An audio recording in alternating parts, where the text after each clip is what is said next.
You wish you wrote it, Brent. Well, it was a number one. Yeah. So. All right. 7 times platinum, this wreck. I know, crazy, huh? Crazy. Yeah, Skipper, though. Skipper.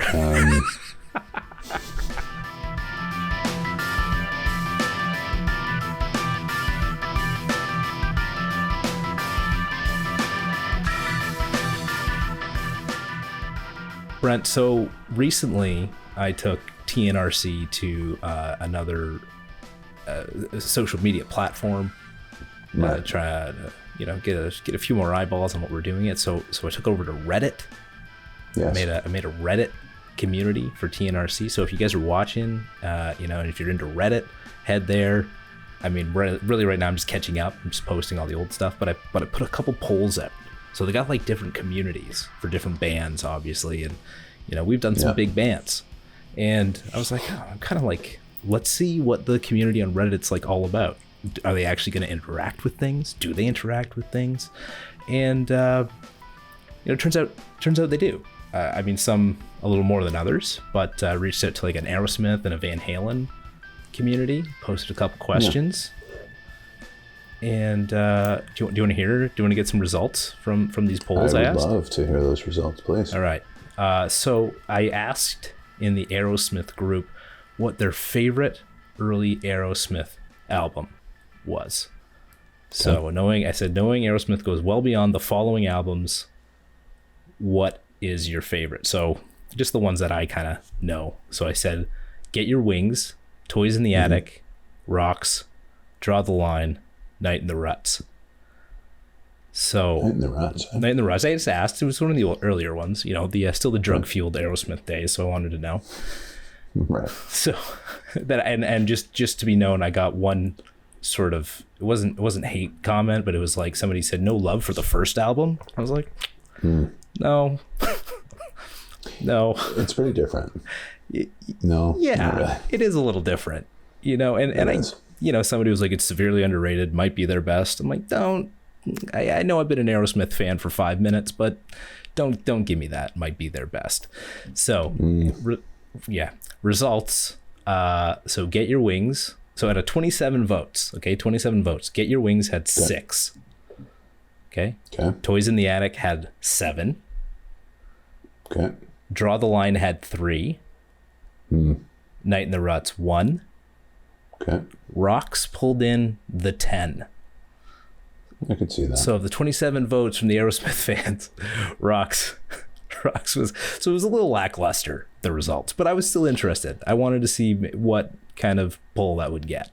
And anyways, it's not like, the world decided Rocks, but I would say that a lot of people think that Rocks is probably Aerosmith's best work. I would have voted for Get Your Wings, probably. I did. I mean, there's no denying that Rocks is like a super solid rock and roll record. It's really, really good. Yeah, it's up there. Okay, second poll. All right, a little more controversial. Okay, the question was, should Van Halen have changed their name following the departure of Roth? Okay, can you imagine? You might imagine what I might have gotten back from that. So Van Halen's group a little more active. Rocks is again the most popular response. Rocks, yeah. Throwing rocks at you. Yeah, I did do that. 347 votes came in on this one. Okay. How many? 347. Holy Christ. Okay. Yeah, so people were into this. So the options were yes, absolutely, or no, they would always be Van Halen no matter the front man. So those were the two options. Okay. So which one do you think took the cake? The latter. No? I would imagine by a long shot.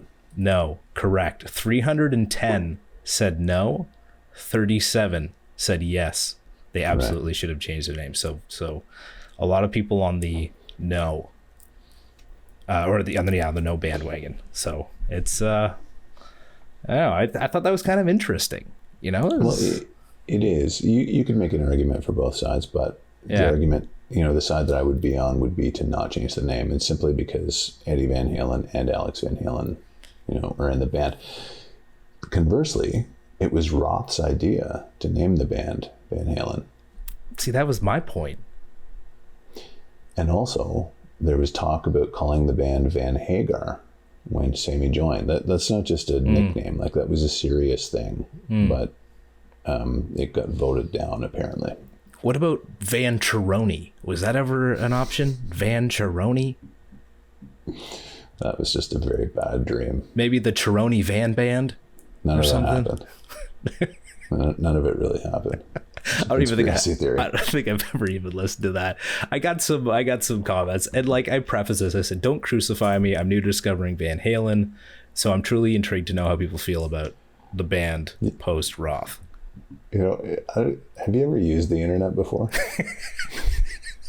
You just put your jaw right out there for a huge punch. I did, but I wanted to see. People Please were pretty don't nice. Take shots at me, everyone. I'm just trying something new. It's like, I just wanted to ask. I just wanted to ask. David Lee Roth himself, as a matter of fact, this is his quote. Okay, he said, "If you dare to raise your head above the crowd, somebody's bound to throw a rock at it." That is David Lee Roth's personal quote, and there you go. Just a couple of interesting polls. I'm going to throw some more out over, since we're on there, keep some people a little more active and interactive. So if you want to head over to the Reddit page and hang out, and there's a live chat in there as well. So we can talk to you guys even when the show isn't running. Leave a comment, get a live chat going. There you go. Reddit TNRC. So with that long meandering intro, we can move into the topic tonight. Yeah. the main feast. You've had your appies. Time for the entree. Are you drunk right now? I'm just excited. I did have more of this before you and I jumped on, so maybe, I don't know. Can't remember. No, you did. I don't know where. I don't even know where I am right now. All right. Do you know what record we're doing tonight? Oh, yeah, Bastin. We doing Bastin? No. Oh, I'm just kidding. I'm kidding. Oh, yeah. Are you? Yeah. Do you Bon know Jovi. For real? Bon Jovi, New Jersey. Yeah. You see, instead of Bastin, it's New Jersey. There you go. Very close. It's close, but it's not. Yeah. There you go. It's 2 after this one. 3 after this one.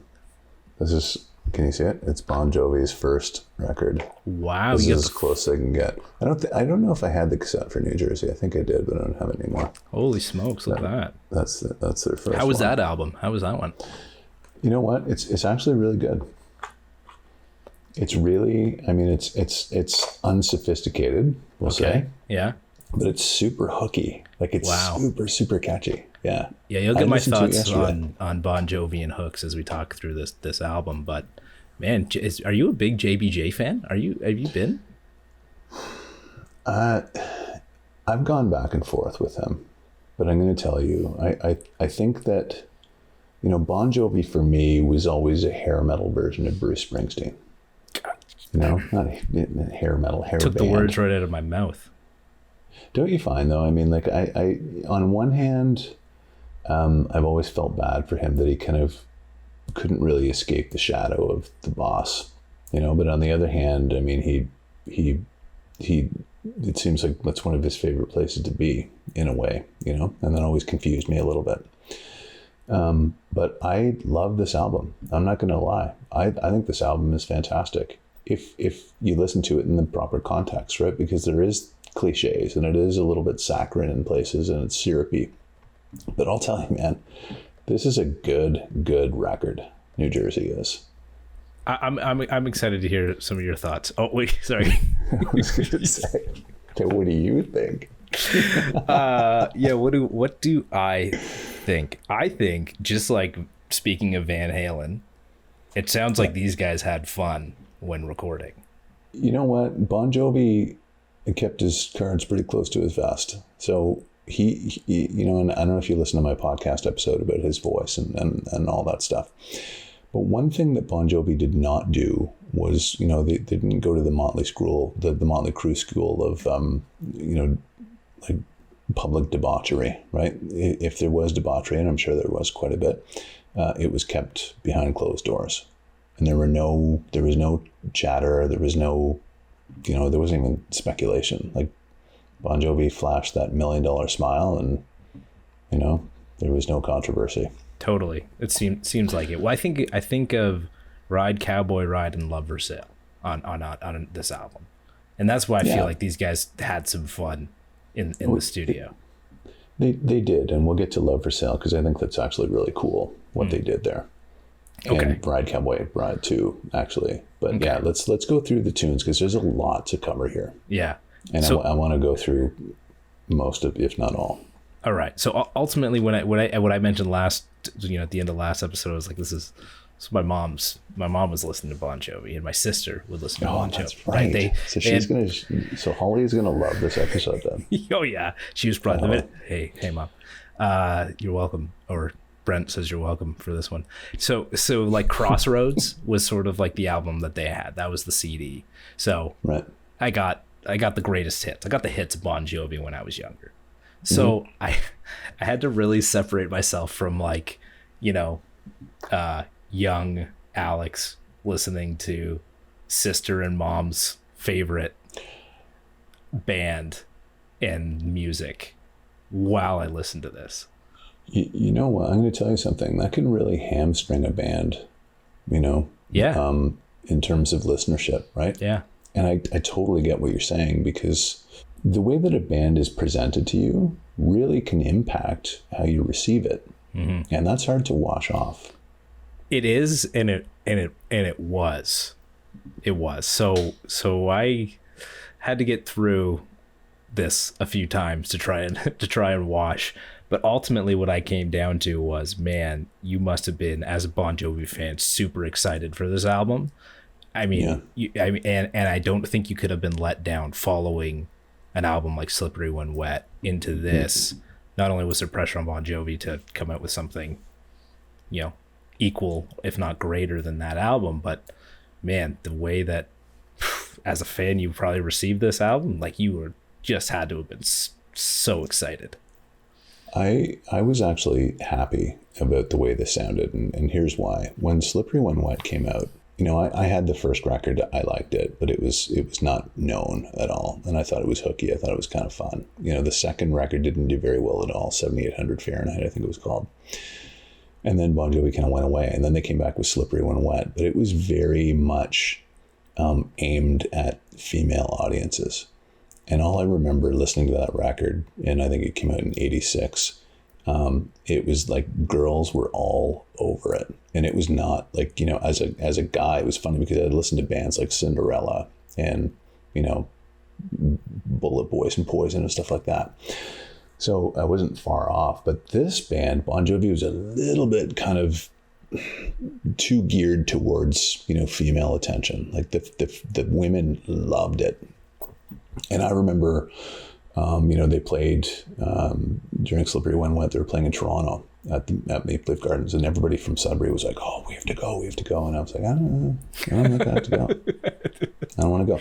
Yeah. So when New Jersey came out, it seemed like a more kind of sophisticated, broader, mature record, because you had things like flamenco guitar at the beginning of Wild as the Wind, and you know, you had, you know, the organ keyboards and stuff like that, and harmonica breaks and stuff like that.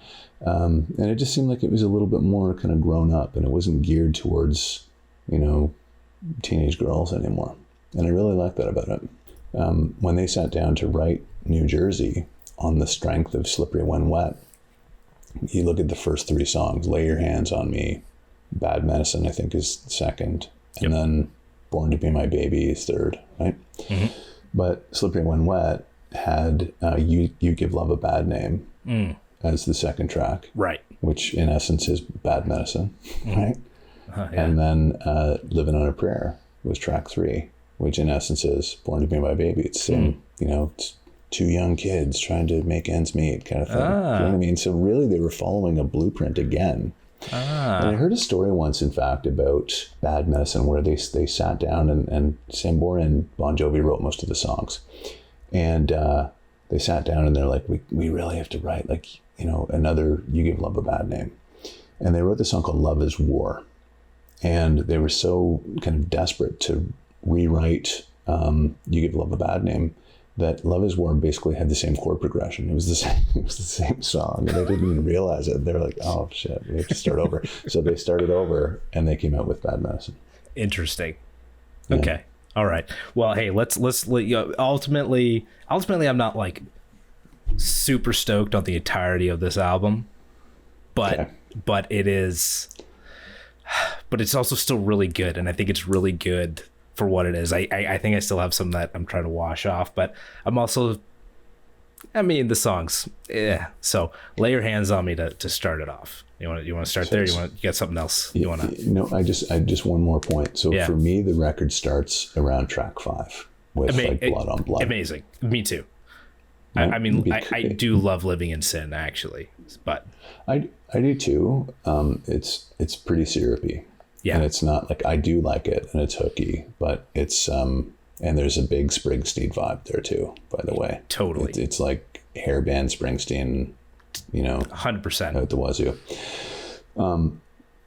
But Lay Your Hands on Me, I don't blame those guys for doing that. Like there's that huge kind of very egotistical beginning part where it's like, you know, oh yeah, like, check it out, you know. So it's kind of like, it's very kind of cliche and you know, a bit schmaltzy, but I don't blame them. You know, that it was the time for that. But you know, I skip through those 4 songs basically when I listen to this record, and I start at Blood on Blood. Yeah, nice. Okay. Yeah. So. Yeah, well, Lay Your Hands on Me I think it's a cool kickoff. I do. I think, again, as a Bon Jovi fan, you're listening. You know, this is about 2 years after Slippery When Wet. You're sort of like, you know, salivating for new Bon Jovi, and you get this wicked, yes, maybe egotistical buildup, but it's like, yeah, like, what's coming? And then all of a sudden it's like super great kind of chorus. You got female backing vocals. Like, you kind of have everything within this song, as like, again, commercial and cliche, kitschy as it is. I mean, what a way to lead off an album following your previous. Totally, and that's what I mean. I would have done it too. I just remember hearing that though and going, like, you know, come on, you guys, just play the music, right? Yeah. But now, you know, when I listen to it, I think it's kind of funny. Yeah. And I totally get it, because you want to have this huge dramatic build up to your next record after Slippery, right? Right. And that's where I went. That's where I had to go mentally, was like, as a fan, what am I listening to? Maybe not as a Brent Jensen fan, but like, or a fan of Brent Jensen as a fan of Bon Jovi. But, you know, I feel like fans were probably like, man, like, yeah, like crazy. And again, and then as sort of as nonplussed I am about Bad Medicine, it's like you said, like, you maybe same thing. Like, you don't blame him for it. I don't blame him for it either. I think this is like killer 1-2 punch leading into this album. Oh yeah, for sure. Yeah. No, it is. A Bad Medicine, again, it's a replica of You Give Love a Bad Name. And there's nothing wrong with it. I like Bad Medicine. It's a cool song. Yeah. It's fine. It's not, you know, it's not something I would go back to time and again, but it is what it is. It's a little you think it's a little Van Halen, When the Cradle Will Rock, and the Cradle Will Rock inspired with the opening? I don't know. You know, it's on the keys, but I don't know.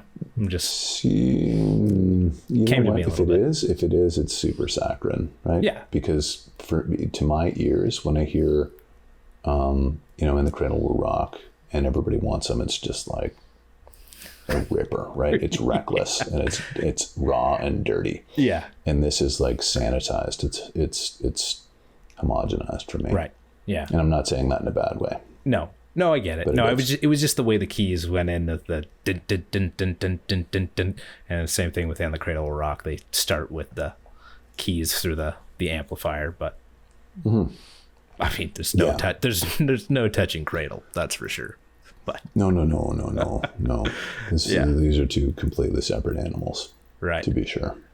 Born to Be My Baby Funny story behind that.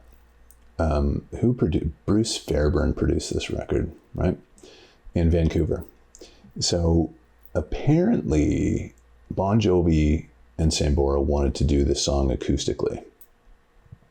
To give it more of a Springsteen, that kind of like, There's a great acoustic cut of it on the double disc, yeah. Yeah, the deluxe edition much later on. And at John's insistence, that came out much later. Okay. And that's the story, is that Fairbairn said to them, because metal's so hot right now, why don't you, because they turned in the acoustic version. And he said, no, the instrumentation's all wrong. Like, let's put heavy guitars on it and we'll make it metal. And they're like, no, that's not the right play.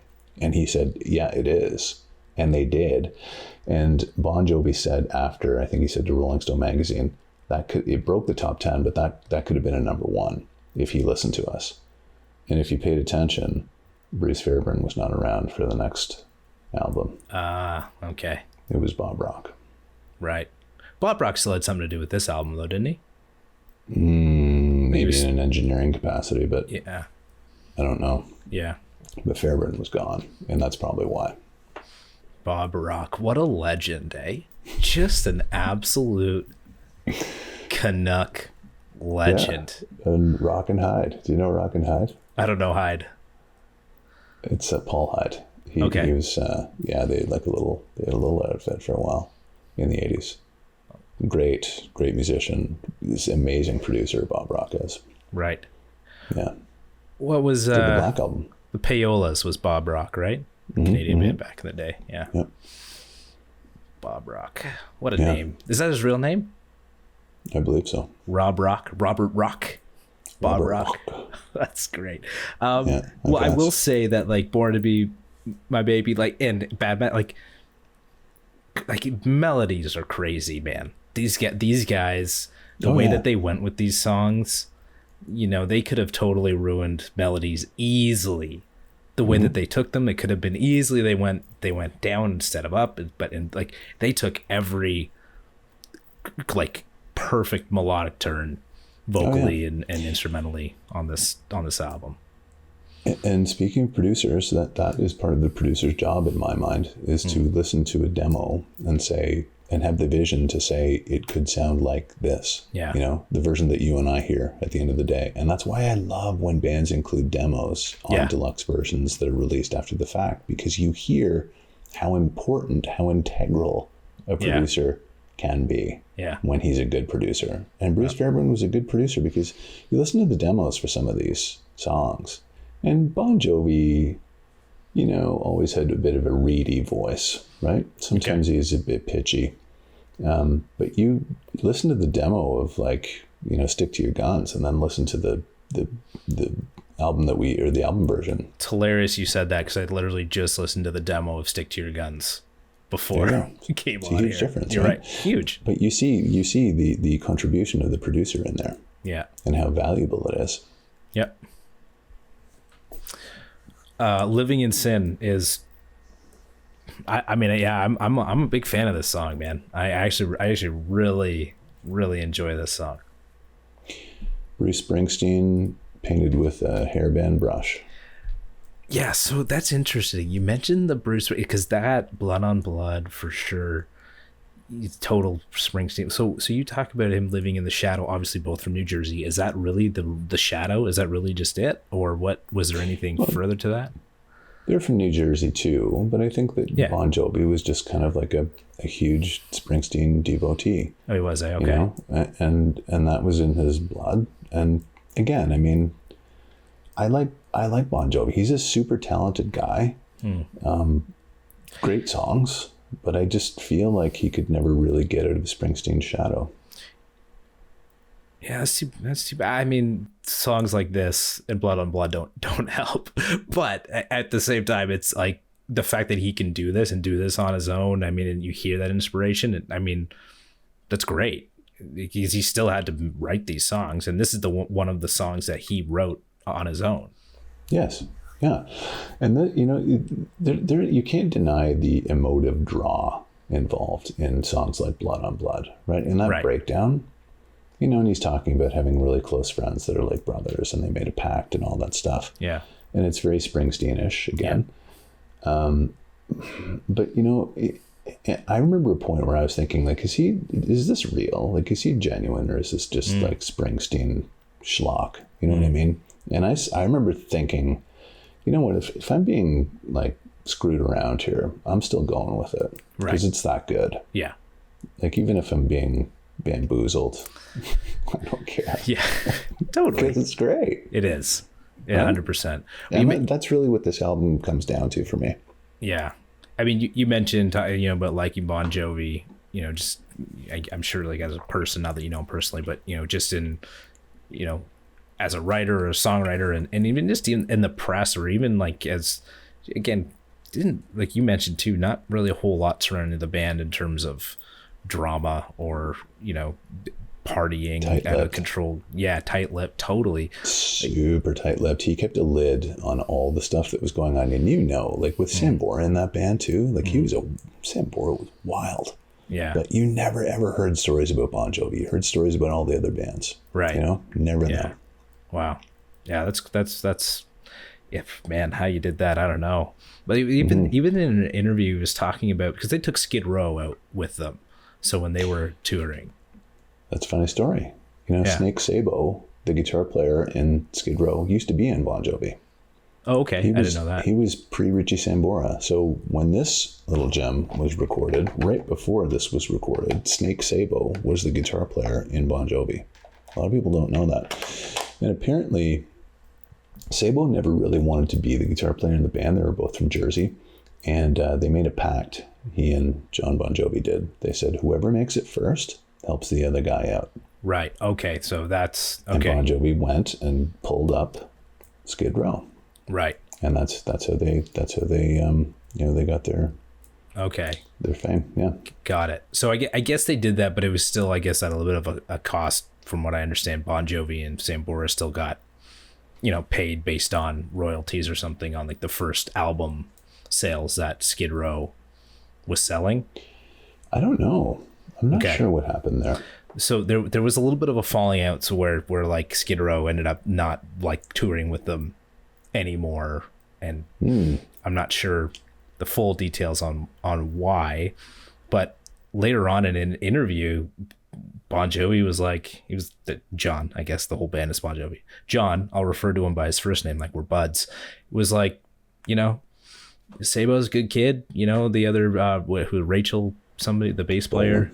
Yeah, Rachel Bolan. Good, yeah. Great, great person. And I'm sure that Sebastian is as well. I never really got to hang out with him too much, but, in interviews, they were basically asked, what's it like being pulled up by Bon Jovi through this whole thing? And he's like, I bet they were annoyed by that. So he also had this like understanding of where a band like that is, probably like what they're feeling through it, that sort of, empathy that he could feel for a band that was in that position as well.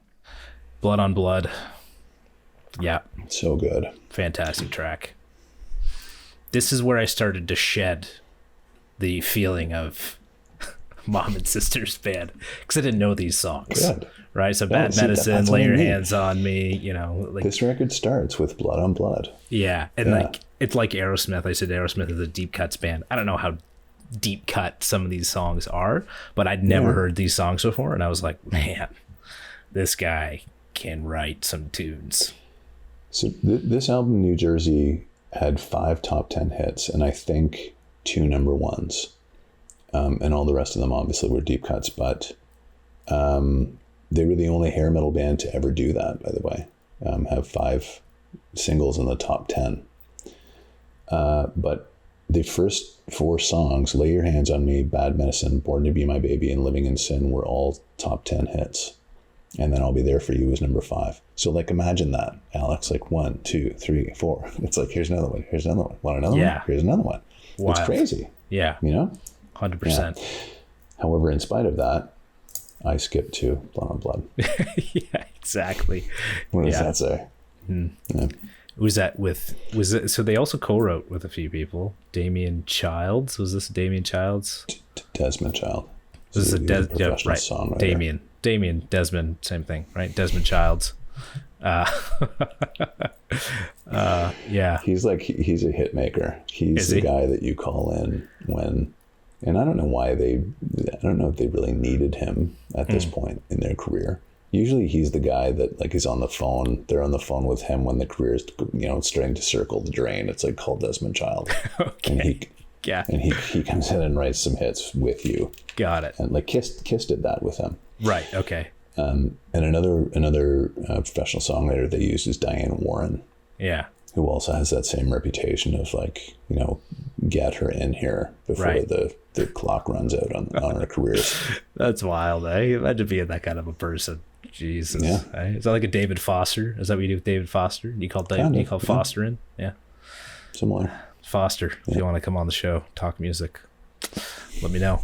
Yeah. Because he's watching right now. He's watching. I know he's watching. What else has he got to do?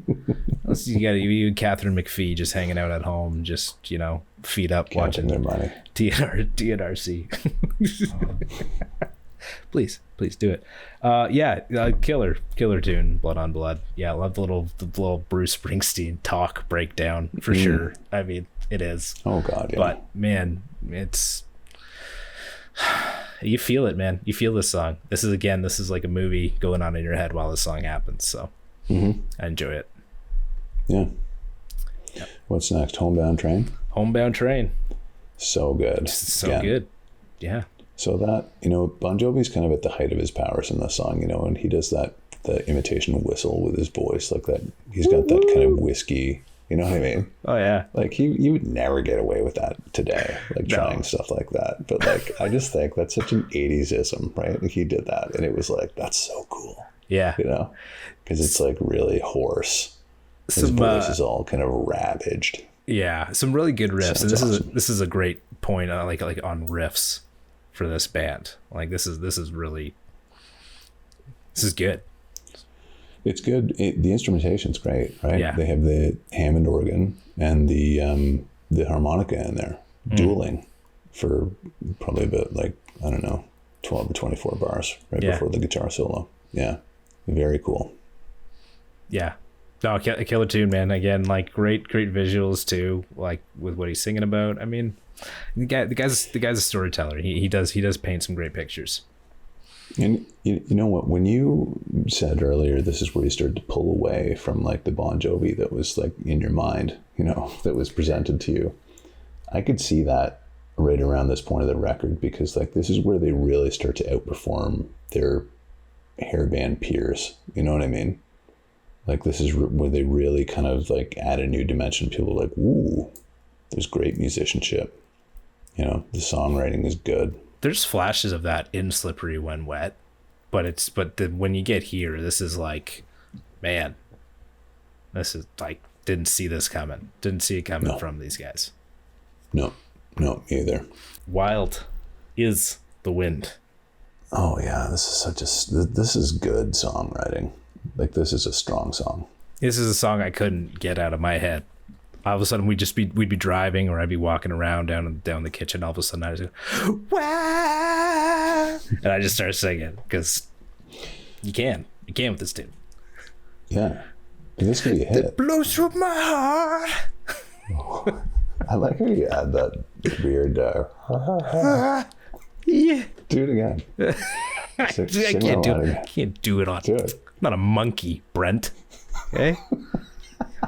Baby, wow, that's the wind.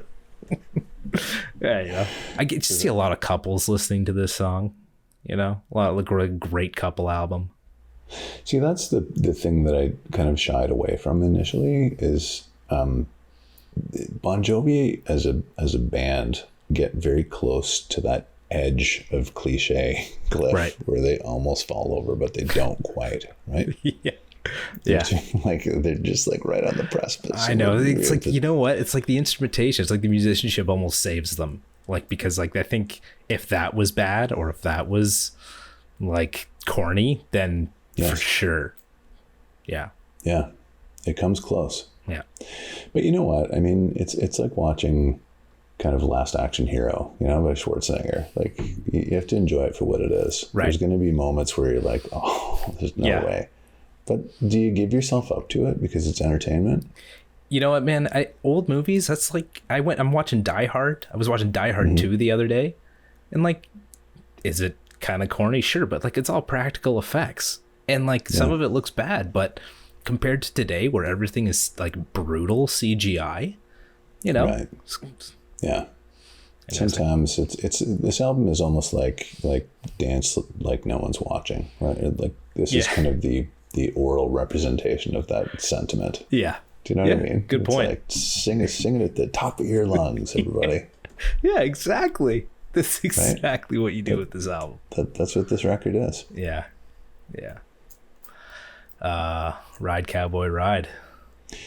Love. Fantastic. So imaginative that I wonder whose idea this was to do it that way. Yeah. Because it's the intro. I think it's the intro to Stick to Your Guns, right? I guess it's just like, again, the schmaltzy, like, you know, the needle on the record. Yeah. You can hear it at the beginning, and that's like, you know, Sambora and Bon Jovi are just sitting around, and it's recorded in mono. So it's kind of distant. Yeah. Well, so they weren't, it was purposely trying to sound like they just left the recording going. But they really knew what they were doing. I think they were trying to capture some kind of like, you know, time gone by. Like it's an old crackly record. Yeah. You know, maybe it's like some Western thing. I don't know, but it's like this kind of homespun, you know. Yeah. They're going for a feeling there. Well, I get. I thought it was very imaginative. Yeah. No, what I took away was like, oh, they just like, they were sitting around, somebody flipped record while they were jamming, and they came out with this tune. Is that not the case? I don't know. I don't know if that's what happened there. Okay. Maybe. It could be, I guess. That was my take. It was like, oh man, like I wonder if this was like them just sitting around, and then, yeah, they were like, hey, why don't we just like flip this on? Like nobody knows we're here. They don't know. You know, I don't know. Just catch it. Yeah. Yeah. And those two were great at stuff like that. Cool. You know, just like sitting down. I don't know if you've ever heard those recordings they did of covers, like they did Here Comes the Sun by George Harrison, the Beatles. They did Bridge Over Troubled Water, Simon and Garfunkel. Oh, I never heard these. And I'll tell you, man, like Sambora buries Bon Jovi vocally. Like he was always the better singer. And I know that's a very bold statement, but Sambora was the better singer. Yeah. I don't know anyway, so I don't know for sure. So that's all Brent, folks. I'm not, I don't. You don't want to sign on to that. You don't want to attach your name to that.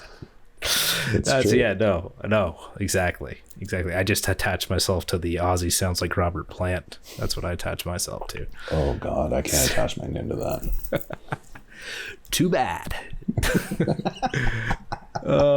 Stick to your guns, Brent. That's what I say.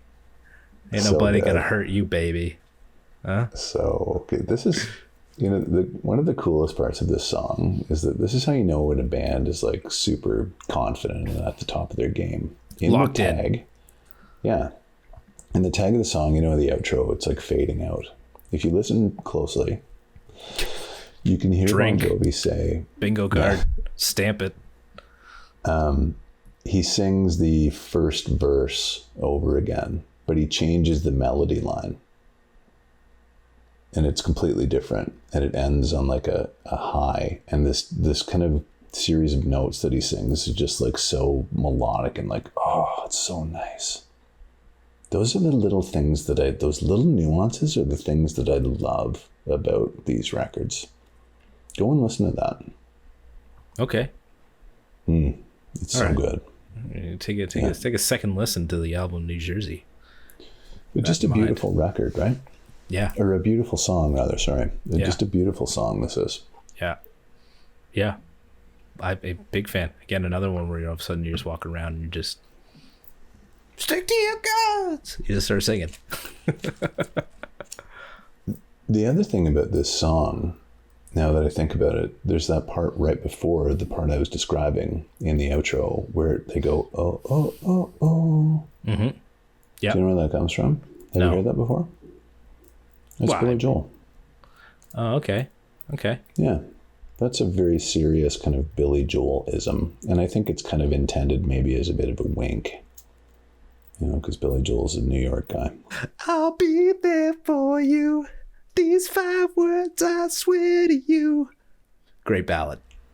So when I give this record a 4.75 out of 5, This is the reason why. this is the 0.25. Not any of the first 4 songs, eh? It's this one specifically. Yeah, I just never liked it. Yeah, I agree. It's too syrupy for me. Yes, super syrupy. It's fine, but it's not for me at all. Right. Well, it's a great ballad, though. It is. Like this is just... Yeah. You wish you wrote it, Brent.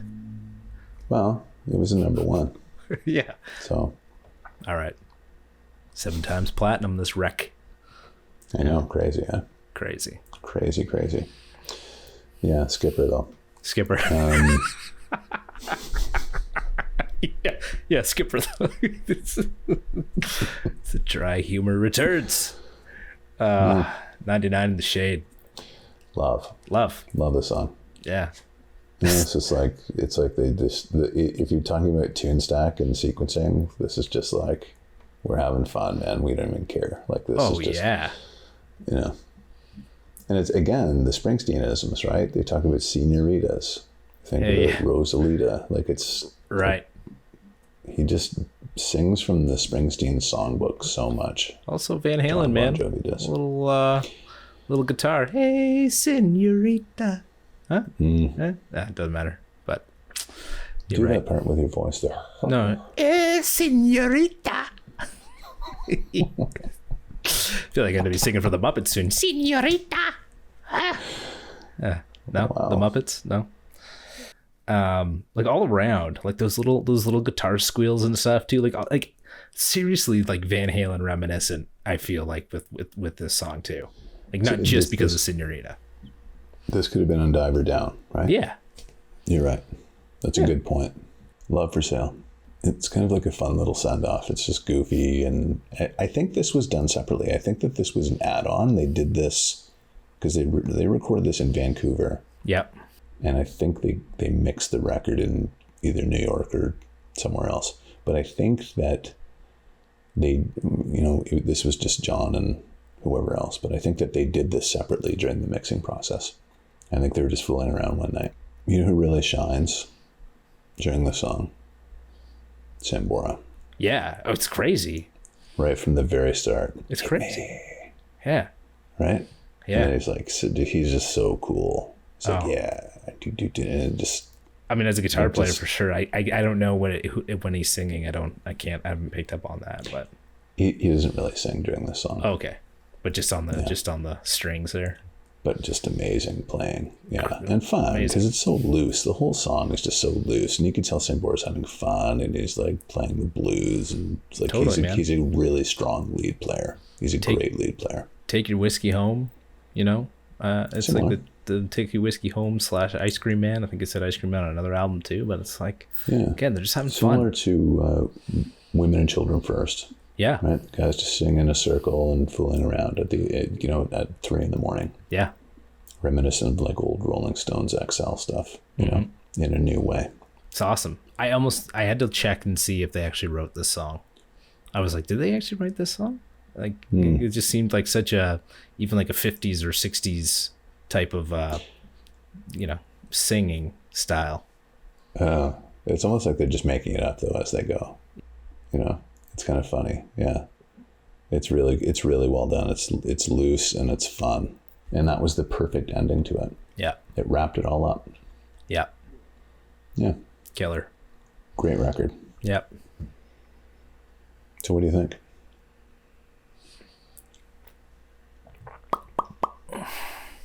It's a 4. It's a 4 out of 5. It's a 4 out of 5. Wow. Okay. Because it didn't 4.75. 4. Yeah, I know. Yeah, that's a good point. But there were still some things in here I was like, like you talk about, right? A little cliche, a little too close to the edge. And this record was supposed to be called Sons of Beaches. Beaches. Right. Yeah. There's 68 and I owe you one.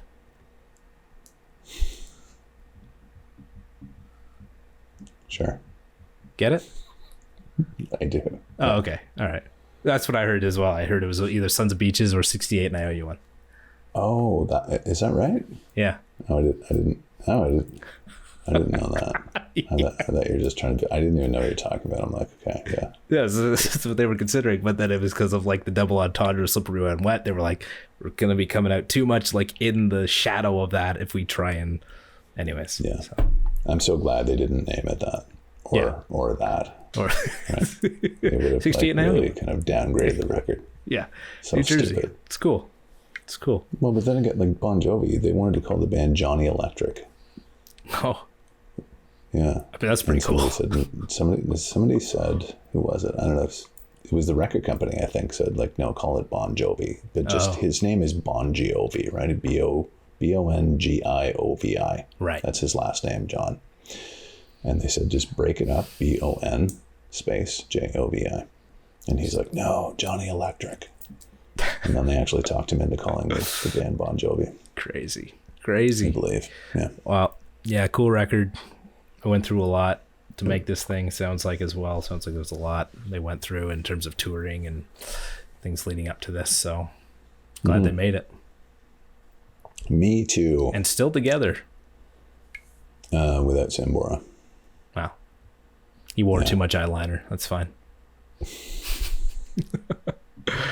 Did he? You should have a cup of coffee. What's that? You should have a cup of coffee. What's the matter? You just said eyeliner. Brent. Whatever. What, bro? What? I gotta go home. I'll go home. give me another album to listen to. I gotta go home. Let's just say the show is done. Okay. Whatever. So what do you want to do next? What comes after Bon Jovi? Oh, how about if we do... See, I wanted to do another record that I will not name because it's... I don't know, it's just... We'll explain this later when we do it, but okay. I want to kind of keep suspense, but I'm not going to name what the record is. It's a long overdue record, and people are probably going, why didn't they do this record yet? Right. But we're going to do that in 2 shows. Okay. So next, we're going to do another record that's very popular as a classic, and it is called Boston. Boston.